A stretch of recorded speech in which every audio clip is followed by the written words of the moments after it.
Hey, everybody, welcome to What the Flick, The Young Pope, Episode 1, Season 1? Yes. But I mean, are they going to be, is there I think the idea is that there is a season, right? The ongoing adventures of the young Pope? All right, I don't know. Tim, Bibbs, Alonso. I guess it'll be the old Pope eventually. They'll have to change the they title. all do. They usually He's not the start youngest that Pope way. ever, by far. Oh, Like you looked this up? the character, yeah. There are like popes that are like 18. Like they've written them young popes. Have there ever been popes as sexy? That is an excellent question. I'm gonna guess Innocent no. the Second. No, I don't know. I just pulled that one out of a hat. I don't even know. Innocent. Okay, you were surveying beforehand. Yeah. All right. Yeah. Atheist, lapsed Catholic. Atheist, lapsed Catholic. Catholic. Okay. All right, practicing Good Catholic. times. Okay, good. So we have balance then. Yeah. I'm a bad Catholic. You're out of practice. Yeah. You're out of practice. Shitty Catholic still counts. Sure. That's a lot of Catholics. Like, are we talking Easter, Christmas Catholic, or Not even. Okay. Well, all right then. Very bad. So that, just so you know, this is what you're getting. I refer to that as a lax Catholic. There you go, a Jack Catholic. There you go. Like a Jack Mormon. So this is a show that is very, very, very, very Catholic because it's about the inner workings of Catholicism and the Vatican. So it helps if you know a little bit about it, but even then, not that much. Not that much. I think it's more about just the inner workings of anything. This could be about the Kremlin, you know. This could be, you know, the young czar or But whatever. it's way more dramatic if you know, oh, he should not be doing that. Oh, yeah, That is sure. very against the rules. And I think the majority of the show, whenever Jude Law's character, who is the young pope, he's the youngest pope in recent memory, and he was elected, we find, because they figured he would be easy to control. The cardinals just want to sort of retain power. He's a puppet. Yeah. But it turns out he's possibly a monster, or at the very least, not someone who's easily controlled. Whenever he goes off script, be it in a dream sequence or in private. He hasn't really done it in public yet. It's pretty obvious I think even if you don't know a lot about Catholicism, that the Pope shouldn't be, in front of the whole world saying, "Don't forget to masturbate." Yes. If that. And nuns should be performing mass while having abortions or whatever the hell is. In looking at this show, it's almost like, we have this whole tradition now of television, what they call the difficult men show. The Mad Men, the Breaking Bads, the Wire, like shows about complicated anti-hero, often male figures. Occasionally you get an Unreal in there. Not so much the good, like Unreal or Nurse Jackie or Weeds or something. Where there's a woman, but usually it's a man. But the idea that it's now the Pope, this almost feels like a show that Faye Dunaway's character in Network would have made up. You can imagine her pitching the young Pope. Or a show that Faye Dunaway's character in Youth would have been in. Well, there you go, for that matter. Youth I didn't love, which is, again, we're looking at Paolo Sorrentino. Big fan of The Great Beauty, though. And I'm the exact opposite. I liked Youth, and I thought The Great Beauty was just pretentious beyond reason. All right, well, I didn't think Youth worked. I think we both agree that movie where Sean Penn plays the Nazi-hunting Robert Smith from The Cure, maybe not the best I didn't see it, but man, do I wish I had. That's a great log line. Yeah. All right, so Jude Law is Pius XIII, a.k.a. Lenny Baldano. Yeah. First American Pope, that's First for sure. American Pope, and already I'm like, okay, really, Jude Law? Like, do we have to cast a Brit in this show where the Americanness is so essential? I mean, I know American TV is littered with British people playing Americans, right? And usually they're really good at it, I'm not too offended. Honestly, as an American, I'm not like, oh, God, when will Americans be represented on television? I'm kind of okay with it. Hear me out, though. All right. There are, when you look at somebody like Matthew Rhys on The Americans, or who was Will Graham on Hannibal? Yeah, see, it's hard to remember. Hugh Dancy. Yeah, like there are people who nail it, and they totally sound American, and then you get that Ewan McGregor school of, I'm an American now, and they know, and I don't know that Jude Law is totally nailing what is supposed to be not just an American, but clearly like a street smart sort of lower class, like savvy, scrappy American. And then to compound that, you cast an actual American, Diane Keaton, as his mother. I think they're pretty explicit about it. She's his mother. That's what I thought. I did not get explicit. Well, No? Don't call me Ma. That's the one thing. That's the one line. Yeah, and I thought that was pretty straightforward myself. I mean, that's what I thought they were implying, but I don't think it was explicit. Okay. Well, in any event, his maternal figure, if nothing else, if not his physical mother, his biological mother, and so then it's like, maybe cast like Jude Law, but then make the mother like Imelda Staunton doing an American accent or something. So as long as it's consistent, you don't care if Brits Yeah. are playing Americans. As long as it's consistent, and so long as it's a Brit that can do it. A lot of Brits can, but not all of them. Here's my thing with American accents when people from other countries do them. America is not just a big country; it's a country of many, many, many dialects. Yes. So the idea of someone who just moves around, like my brother spent a few years in Maine when he was in junior high. He has a different accent than I do. I get that. I get a But muddled American accent, and it doesn't bother me. Doesn't your ear catch it sometimes when like somebody like Ewan McGregor is butchering it? Well, there's a few people who can't do it. Don't get me wrong. Yeah. Like Gerard Butler tries it in London Has Fallen, For example. and like he just gives up halfway through the movie, and he's just Scottish. I mean, and he's just a Scottish person like, being half that and I'm film. glad Like he you was brought a up- Scottish Trojan or Like, Spartan. Yeah, exactly. Well, even that's just like, whatever. I'm glad you brought up regionals because, like, I think like when Ewan McGregor does a Southern accent in I Love You, Philip Morris, it's much better than when he's in Amelia, just sort of playing U.S. guy, you know. Right. Anyway, we're getting Way some off of the woods here. topic.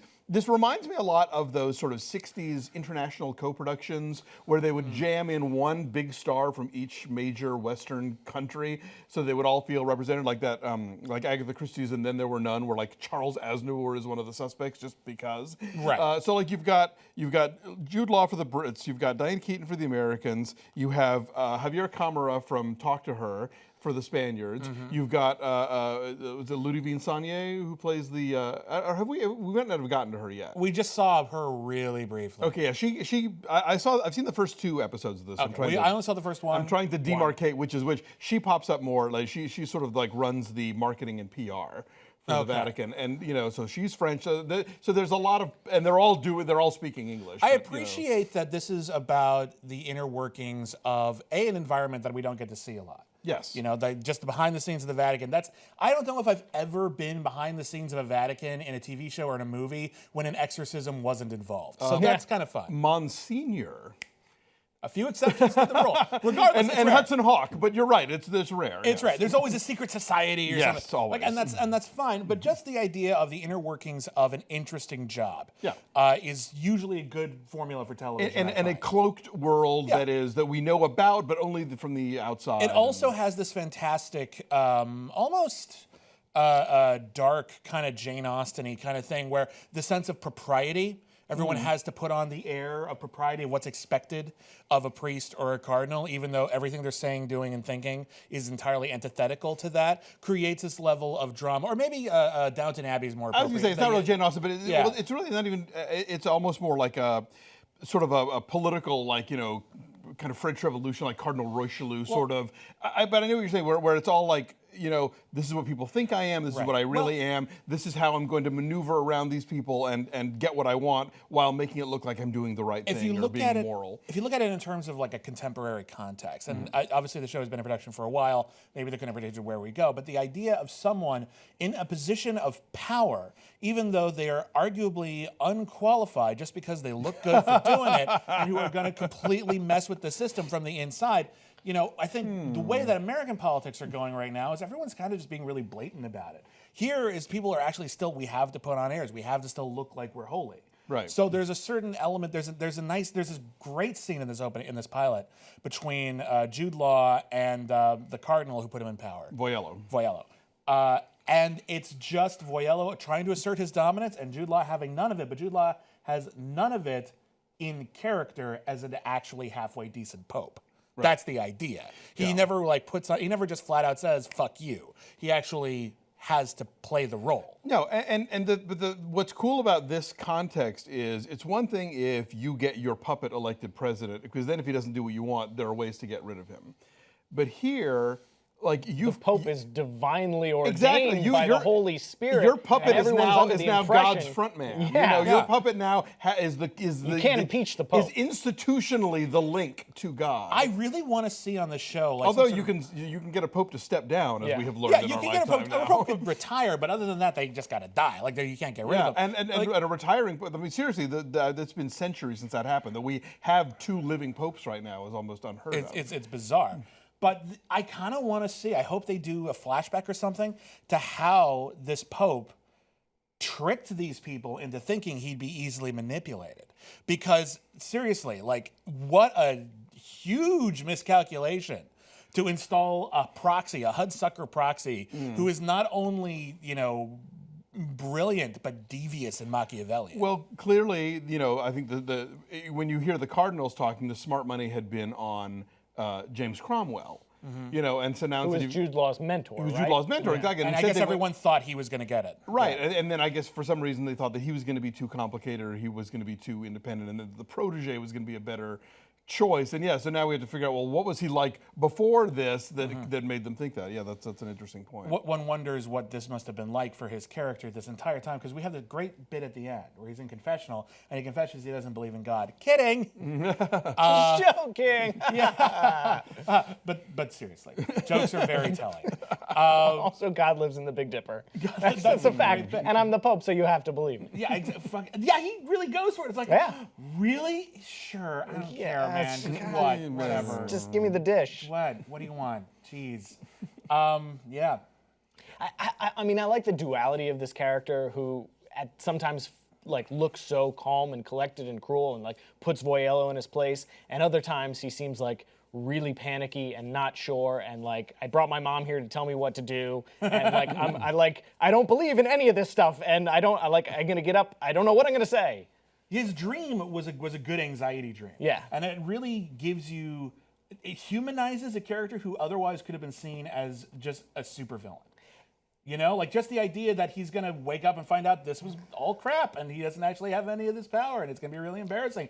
Someone's going to see that the emperor has no clothes. It also puts a really interesting light on all the progressive things that Pope Francis has been saying in his tenure, saying that it's okay to use contraception and saying that it's probably not the end of the world to be gay and it's not the best thing, but maybe we shouldn't kill them in the streets, and we need to ignore a couple of those. It's funny when maybe we shouldn't kill them in the streets is considered progressive. Baby steps. I'm paraphrasing, obviously. But to see that moment where he starts saying those things, and all the cardinals are like, "Run! Help! Translated help!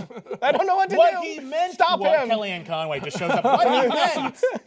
But I mean, what's interesting that we don't know yet is what's his long game. Yes, you've ascended to the shoes of the fisherman, but now what? What are you going to do in this position? Are you out to do something for yourself? Are you out to revolutionize the church? Is he out to destroy the church from the inside? Is it because he's an atheist, he wants to take it all down, or is he maybe going to use his position for good? Because let's be honest here, the majority of that speech he gives in that dream sequence, a part of me is just like, all right. Oh God, yeah, no, that's Neat. I think I think that for a lot of American Catholics, that's their dream pope. Right? Yeah, exactly. But we're talking about for a lot, it's their nightmare pope. They're really building up this plot point. Oh God, what about his first homily? And I never thought I'd be excited about a homily.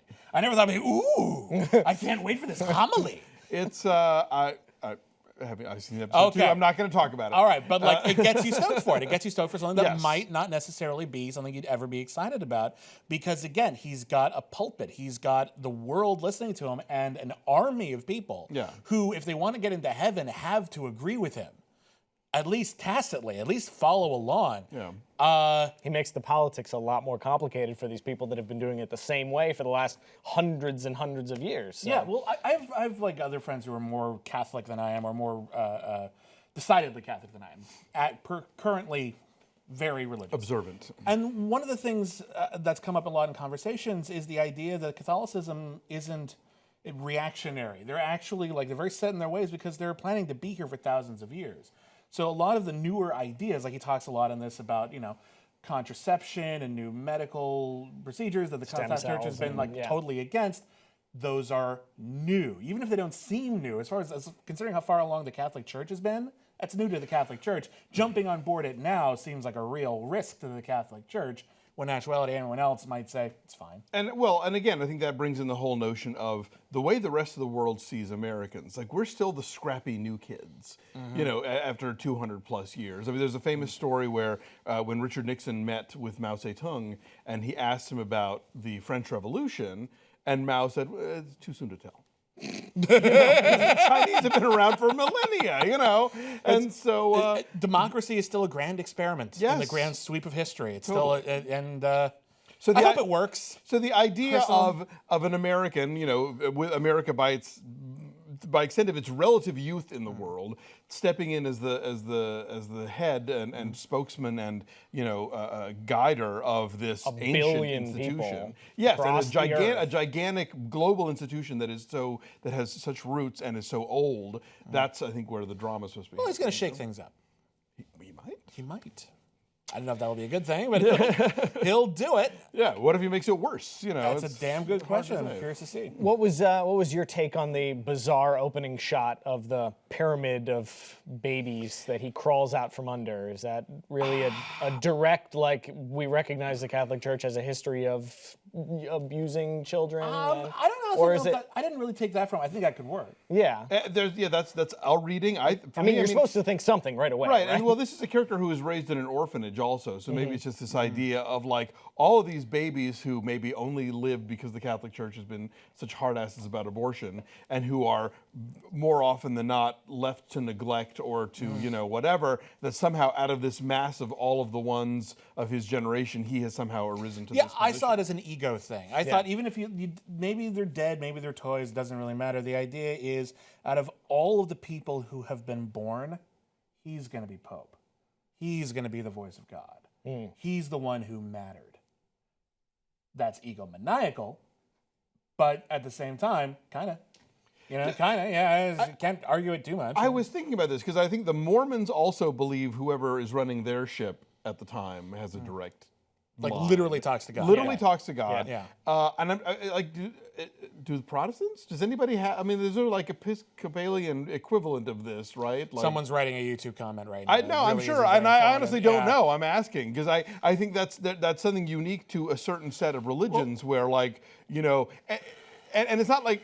I mean, do you not talk to God before you're Pope? It's only like after you get the thing that then suddenly, like, that's the antenna. I don't get how that works. One of the great issues that I do know with religion is the idea that we're all supposed to be talking to God. We're all supposed to be listening for God to give us signs and help guide us through our lives, especially in moments when it seems like there is no guidance and everything feels lost. It's kind of the whole point of religion, whether you believe in religion or not, is to give your life focus and guidance and help you get along. But if God actually talks back, I think that's supposed to be pretty special and rare. I think you're supposed to be a prophet. If the God actually just comes out and just say, "Hey, you should take these commandments. Write this down. Write this. This is going to be good." Well, I think the best symbolism in the show is the staticky radio and his fixation on it, and how he doesn't have good reception. He doesn't hear what he's supposed to be hearing. Right. Like, so the reception in the Vatican, the old way of doing things, God's talking, but we can't hear him clearly. And I think that's sort of his fixation. He's stuck between stations. Yeah, he can't hear what he's supposed to be hearing. I think to the point where he doubts there's even a signal. Right. I think at the same time, that's also kind of fits what is a very isolated existence for him. Part of it is intentional, like he doesn't want to be around tourists because they're not committed. But at the same time, who is he listening to? He's listening to cardinals. He's listening to his mom. He's supposed to be listening to God, who he doesn't actually believe is up there. He isn't getting news feeds. He isn't getting like a steady stream of Saturday Night Live parodies, criticizing him, letting him know what he's doing right or wrong or what he should be doing. Not even his conscience is telling him he's doing anything wrong, which makes him a sociopath, I guess. It's just empty rooms, and there's something very grand about that. There's something very powerful, something very significant, and something very lonely, and something that could be considered kind of pointless. And it's interesting that you have the people around him who are, like, Voyello, who is a total, like, machinator, a complete political animal, as opposed to somebody like the Javier Camara character, who is completely devout and is not portrayed in a way where that's naive or or even, I mean, it's like there's a purity there. And I'm curious, like, to my knowledge, the Catholic Church hasn't really said anything about this show. And I mean, it already aired in Europe. I saw the first 2 episodes in Italy last fall. So it's like, as opposed to if you watch the Leah Remini Scientology show on A&E, every commercial break has like a disclaimer and like a thing from the Scientologist lawyers and blah, blah, blah. I think the Catholics, and this is probably a show you could not have gotten away with as recently as 10 years ago. I'm under the impression they didn't shoot in the Vatican. Oh, no, I'm sure they God, did. no. Yeah, Oh, no. that wasn't an I don't endorsement think they for signed be off on it. shocked. I'm just saying they're not coming out and saying, "Oh, this is terrible. Yeah. Don't watch it." I will say that a bunch of what would be the subreddit for this show is being squatted on by people that don't like the show. So like the official Young Pope subreddit is like Young Pope Fire. It's like, Is he fired? What's Young Pope fired? I have no idea why it's that, but all the normal ones are like locked private subreddits that people aren't letting anyone participate in. So maybe that's some sort of protest against the show. When I was a kid, the church told us not to watch soap. So, you know, like I... But I remember not that long ago, or maybe it was 10 years, it was a while ago that the Vatican actually came out with like a bunch of films that were sort of endorsed by the Vatican about being good Catholics. And one of the films on there was The Blues Brothers. So maybe they're getting hipper. Like, they were just like, those are good Catholic kids. They're doing what they can. They're doing their best. Trying to save their orphanage. They'll repent. It's fine. Like, I remember the Penguins were They strict, do go but to they jail weren't at the that end. bad. Yeah, I they mean, get their there's comeuppance. justice. They're Oh, fine. They're Lordy. literally on a mission from God. God came down through James Brown, told them to do it, and they did it. Harry that's Potter good out, Catholics. Blues Brothers in. Yeah. Fine. There All you right. go. Fine. So yeah. So what do you got? 8 episodes? 10 episodes? Do we know how long this is? I don't actually offhand. We're bad critics. I We should- know. we should look Sorry. that Anyway, up. you probably know. A and you're telling certain us number right now, of so. episodes. Yes. Finite number. And we will be here for all of them. Yeah. And Bibbs even brought Cherry Coke Zero Trying to get an endorsement deal out to of be this. in theme. So yeah. So we'll see where this thing goes. And thanks for coming. We'll catch you guys next time.